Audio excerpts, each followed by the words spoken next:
Today is... Bata pa lang si Rowena, pangarap na ng kanyang ina na siya'y maging isang guro.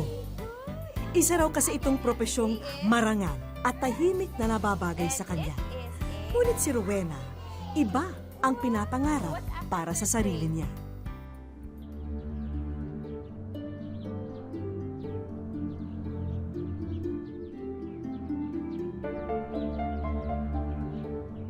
Tingnan niyo mga kasama niyo. Kung sino man ang gumawa sa inyo ng kalokohan kahapon, idinamay niyo na yung lahat ng mga kasamahan niyo ngayon. Sa hukbong kapulisan, itong tatandaan niyo, ang kasalanan ng isa ay kasalanan ng lahat. Isa pa! Magiging epektibo lang ang hukbong kapulisan kung magkakaisa tayo sa isip, sa salita at sa gawa. Boom! Tumol tayo! Yes, sir. Okay. Diba? Oo. Ba nagsumbong? Hoy, alam mo, mga problema sa inyong mga babae, masyado kayong chismosa no? Hindi kayo marunong makisama. Pati ako dinamay mo.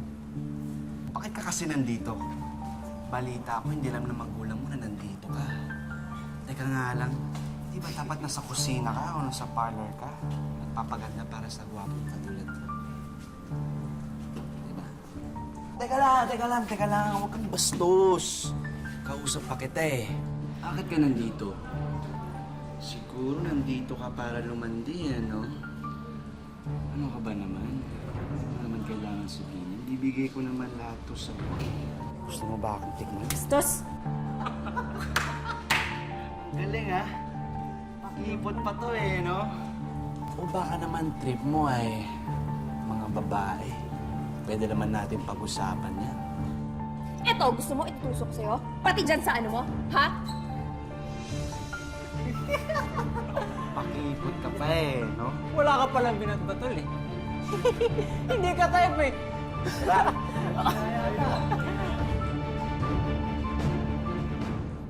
Kapag sinabing dalagang Pilipina, kaakibat daw nito ang mga katangiang mahinhin, mapag-aruga at mapagmahal sa kapwa.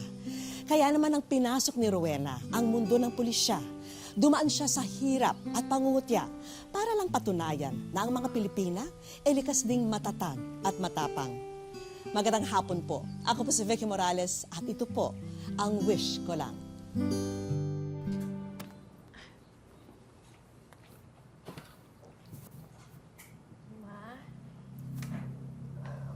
Man po. Kumusta training mo? Okay naman po, ma.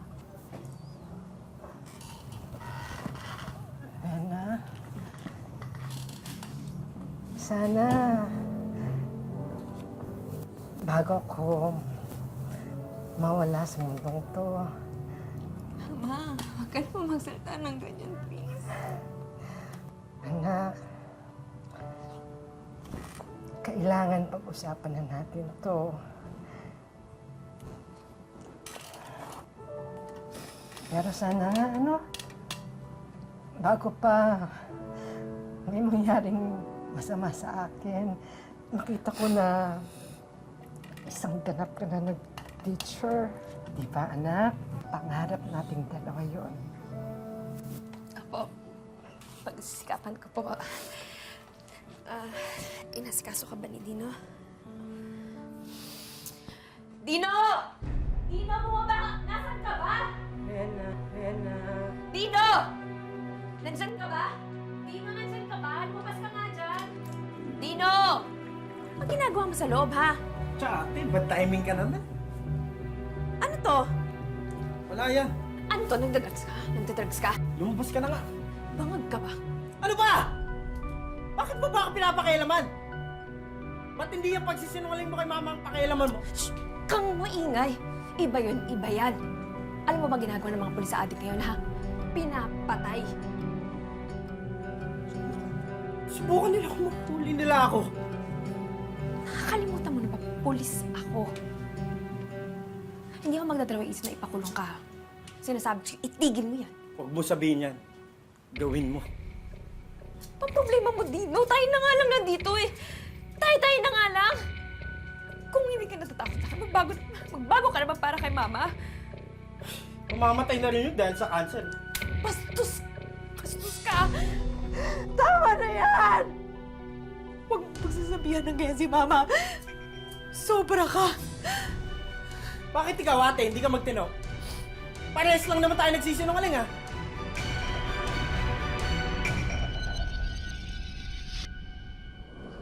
Napaka-importante ng operation natin ngayong araw na ito. Alam kong mga bago kayo. Kaya ito ng pagkakataon nyo para magpakitang gilas. Sir, naiintindihan ko naman po yun. Pero ang hindi ko pong maintindihan kung bakit nandito tong si Rowena. Kayo mismo po nagsabi na delikado tong buy-bust operation eh. Jeremy, hindi ako nakikipaglukuhan ha. Naiintindihan ko naman po yun, sir. Ang hindi ko lang po maintindihan kung bakit kailangan natin dito si Rowena. Eh, para pala kay kwentro tayo, anong gagawin nito? Mag-makeup na lang, mag-aayos ng buhok, ganon, sir? Tandaan mo, isa kang pasangawa sa klase ko. Hira naman. Baka mas matinik pang bumaril sa iyo yan eh. As I was saying, matinik na drug puso yung babanggain nyo. Dapat armado kayo.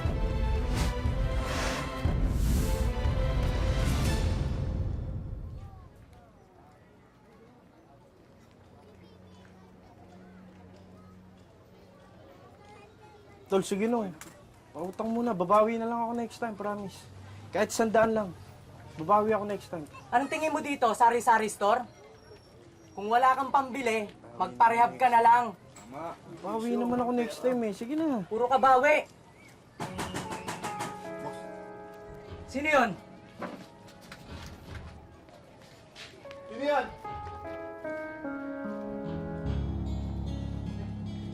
Sino yan?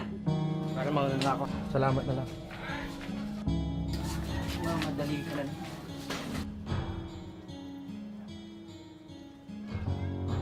Ano nangyari? Loko yung batang yun, inuhansi tayo ah. Abuli mo! Takbo! Bilisan mo! Ayun, may tumatakbo!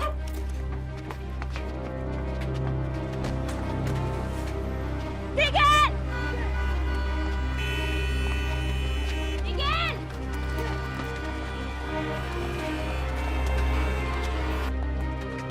Tigil! Ito tumakbo, pare! Ayun! Tumakbo na!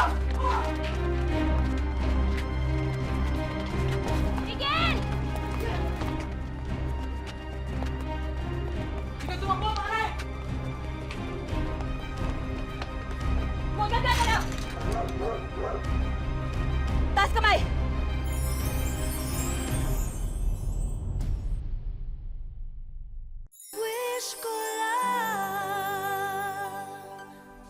Bata pa lang, nais nang manilbihan ni Rowena bilang isang pulis. Ngunit paano nga ba niya gagampanan ang kanyang tungkulin kung ang mismong kapatid niya ang lumalabag sa batas na kanyang itinataguyod? Ano nga ba ang mas importante? Ang sarili niyang pamilya o ang tungkulin para sa bayan?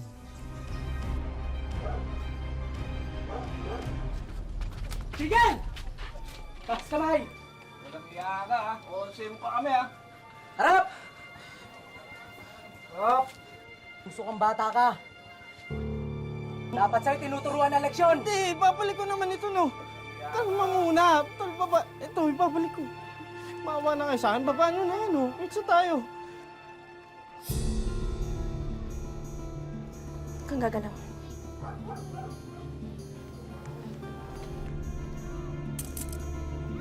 Oo, same mo pa kami ha. Oo, ito na. Maawa kayo sa akin.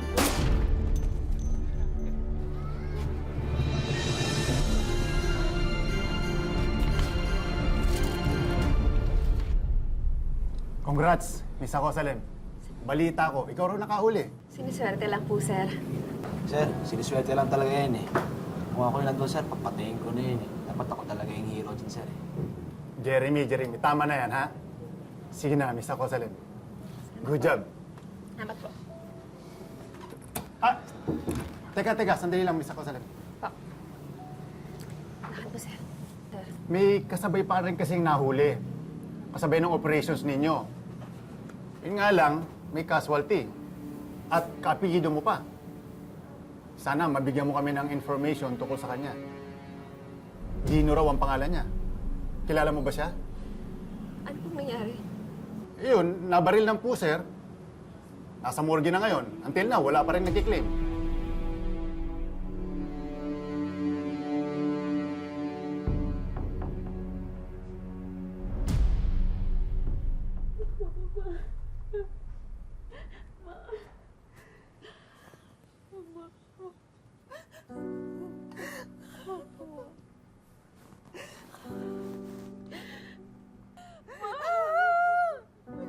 Lubhang ikinasama ng loob ng kanilang ina ang nangyari sa nakababatang kapatid ni Rowena.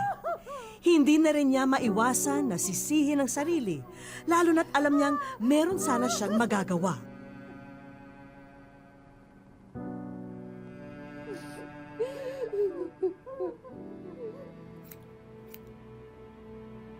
Ngunit ito na rin ang naging hudyat upang lalong magpursigi si Rowena para maging isang ganap na police woman.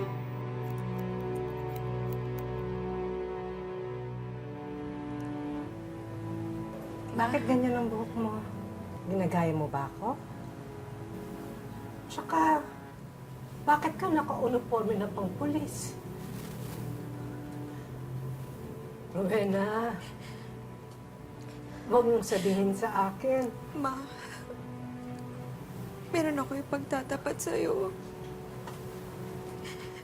Pero sana mapatawad mo ako. Yung pangarap mo sa akin na maging teacher, hindi ko na matutupad yun, Ma. Ma, sana patawarin mo ko. Isa na akong ganap na pulis. Rowena naman. Nawala na nga sa atin yung kapatid mo. Tapos, ngayon naman, isusubo mo yung sarili mo sa peligro. Ma, maligaya ako sa ginagawa ko. Sana bigyan mo naman ako ng pagkakataon. Wala naman ako magagawa.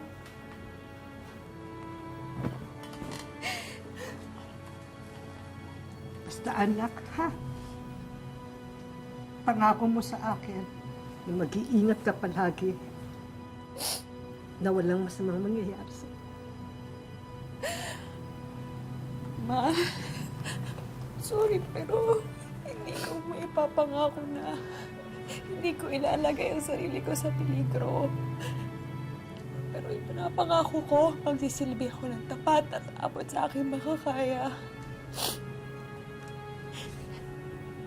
Ma, sana proud pa rin kayo sa akin.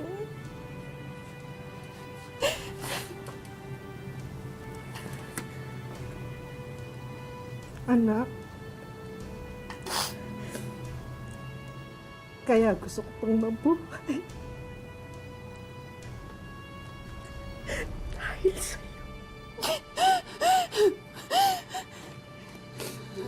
At palagi ako magiging proud sa'yo.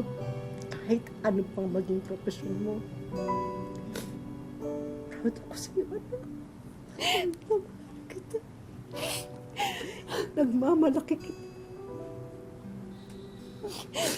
Mapapatunayan ko sa'yo balang araw na tamang naging desisyon ko. Ngunit hindi na naabutan pa ng kanyang ina ang tagumpay na tinamasa ni Rowena. Dahil noong taong ding yun, sumuko ang pinakamamahal na magulang sa sakit na kanser. Hindi! Hindi! Hindi ako bababa rito! Hanggang hindi nilalabas ang misis ko! Nasaan ang misis ko?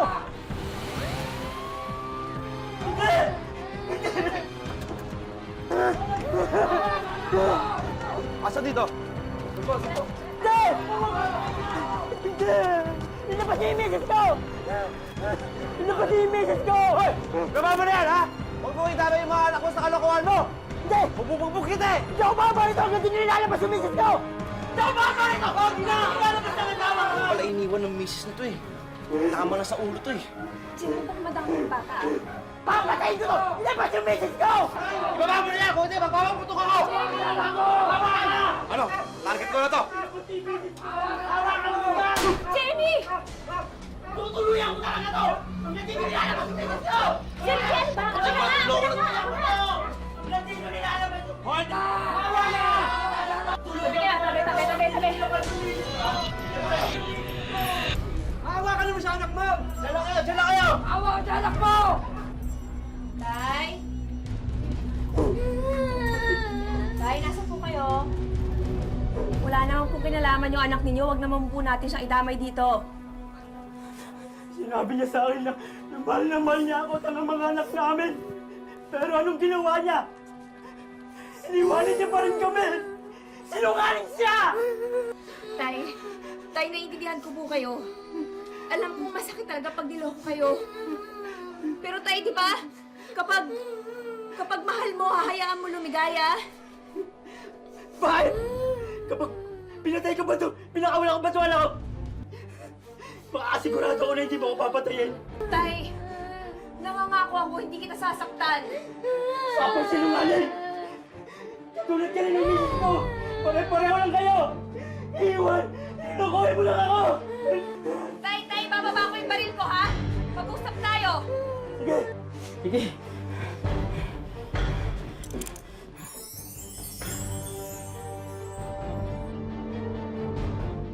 Wish ko lang.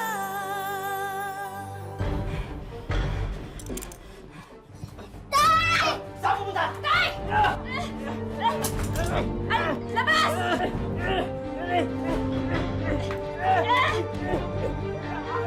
Huwag kang gagalaw! Wala kang kwenta ka, ma! Dapat barilin na kita eh! Jeremy, wag! Nangako ako. Tayo! Taas ang kamay!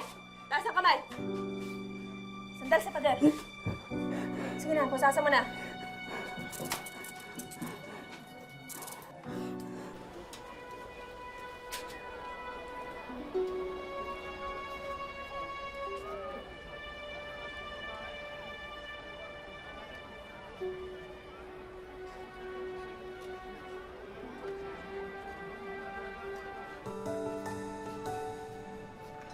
Bukod sa kanyang serbisyo bilang isang pulis, naging aktibo rin si Rowena sa pagtulong sa mga batang nangangailangan.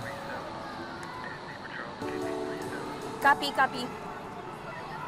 Sir, re-responde lang ako. Ikaw na bahala dito, ha? Thank you.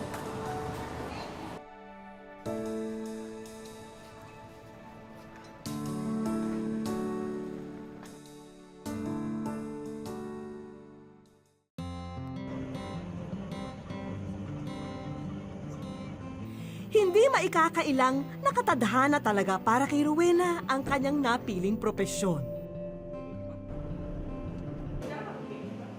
Sa katunayan, isa na siyang Police Senior Inspector at Provincial Chief ng Women and Children's Protection Desk sa lalawigan ng Compostela Valley. At nito lamang nakaraang Lunes, tinanggap naman ni Rowena ang parangal bilang Top 10 Most Outstanding Police Officer sa buong Davao del Norte. Alam naman natin yung Philippine National Police ay isang male-dominated organization. Kahit naman sa isang simpleng bahay, talagang maasikaso sa mga taong pang babae at mga pangbata ay isang ina. So yun ang nakikita kong dahilan na sa tingin ko ay kailangan ko ring maging isang magandang halimbawa ng pagiging pulis. Malayo na nga ang narating ni Rowena bilang isang alagad ng batas. Naging mausisa tuloy kami kung ano ang kanyang naging inspirasyon para labis na maunawaan ang mga suliranin ng mga taong dumudulog sa kanya. Ang tugon niya sa amin, ang kanyang pagiging isang babae.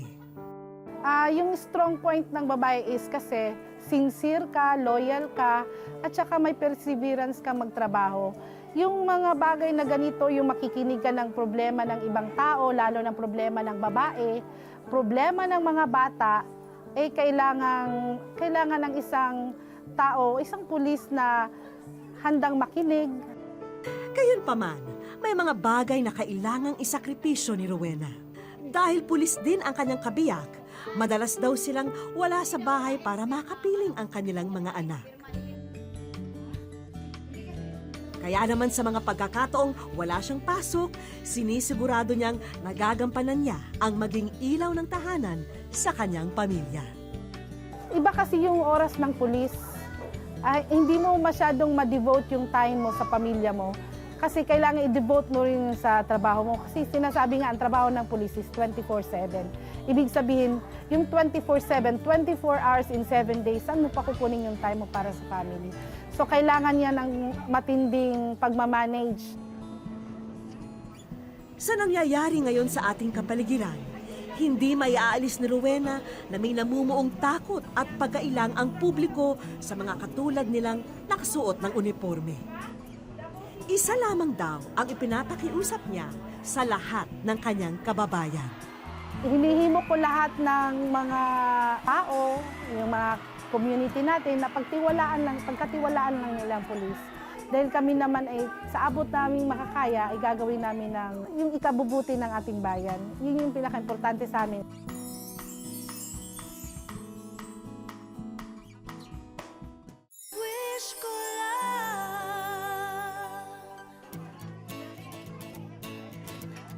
Naging panata na ni Rowena ang pagsasagawa ng soup kitchen o pagpapakain ng lugaw sa mga batang kapuspalad sa mga barangay sa kanilang lugar. Paraan daw niya ito para ibahagi ang mga blessing na natatanggap niya sa buhay.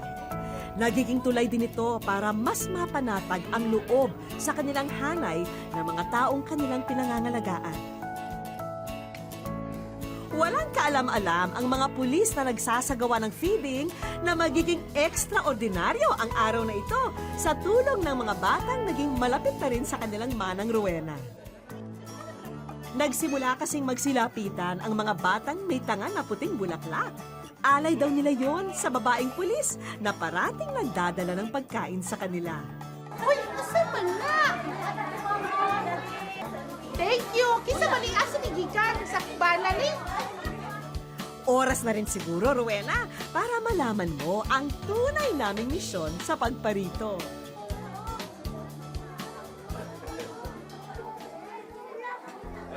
Ikaw ay nasa wish ko lang. Halatang napukaw ng tagpong yon ang damdamin ng magiting na policewoman. Kasi hindi ko naman na-experience yung ganito dati. Kasi ito, pag matanda na tayo, sila yung pwedeng mag-alaga sa atin. Sila yung pwedeng mag-ingat kung anong meron tayo ngayon. So, kailangan turuan natin sila, kailangan alagaan natin sila for the future. Para makibahagi sa iyong ginagawang pagtulong sa mga kabataan, Rowena, hayaan mong sa amin na muna manggaling ang mga regalo pang edukasyon para sa kanilang lahat.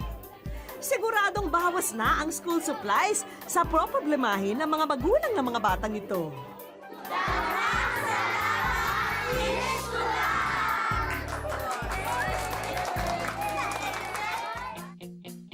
Habang nasa daycare center pa ang grupo ng ating bida, paspas din ang ilang naming kasamahan para may ayusin na sorpresa sa isang bahagi ng bahay nila Rowena. Ready ka na ba, Rowena? Kulbaan, mangkul. Asan ako titingin? Wow! Tanggapin mo na, Rowena, ang wall ni Idol. Hayaan mong araw-araw naming ipaalala sa iyo na saludo kami sa iyong walang kapagurang serbisyo para sa mga kababaihan at kabataan ng buong Compostela Valley. I love you. English, ayaw niya ng Tagalog pala. Hudyat ang matamis ng ngiti ni Rowena na mission accomplished ang ginawa naming paglapag dito sa Davao del Norte. Minsan, kailangan mo talagang tumingin sa salamin para makita mo yung sarili mo kung ano yung ginagawa mo. So, I hope lahat naman ng nagawa ko natuwa yung mga, lalong-lalo yung mga bata at saka yung mga tao, of course. Thank you sa inyo talaga. to serve and protect. Ito ang sinumpaang tungkulin ng ating mga kapulisan para sa publiko. Kung nakakaladkad man sila, paminsan-minsan, sa hindi magandang balita, huwag naman nating ipagkait sa kanila ang isang taus-pusong pasasalamat kung nagagawa nila ng mabuti ang kanilang tungkulin sa atin. Once in a lifetime lang ito. Sana marami pa ring pulis na makilala nyo at sana magkaroon pa ng maraming inspirasyon para sa kanila. Thank you talaga. Hindi nasusukat sa kasarian ang kakayahan upang manilbihan para sa bayan. Kahit sino, pwedeng pagsimula ng pagbabago at maging halimbawa kung ang dedikasyon at pagmamahal sa ating kapwa ay nasa ating puso. Salamat po sa inyong pagsubaybay mga kapuso. Hanggang sa susunod na Sabado, ako po si Vicky Morales at ito ang Wish Ko Lang. Kang susuko, kaya mo itong abutin. Chris, matulog ka na. Natatakot ako na eh. Baka bangungutin na naman ako. Ay, naku, babangungutin ka talaga kasi nagpupuyat ka. Sige na, matulog ka na.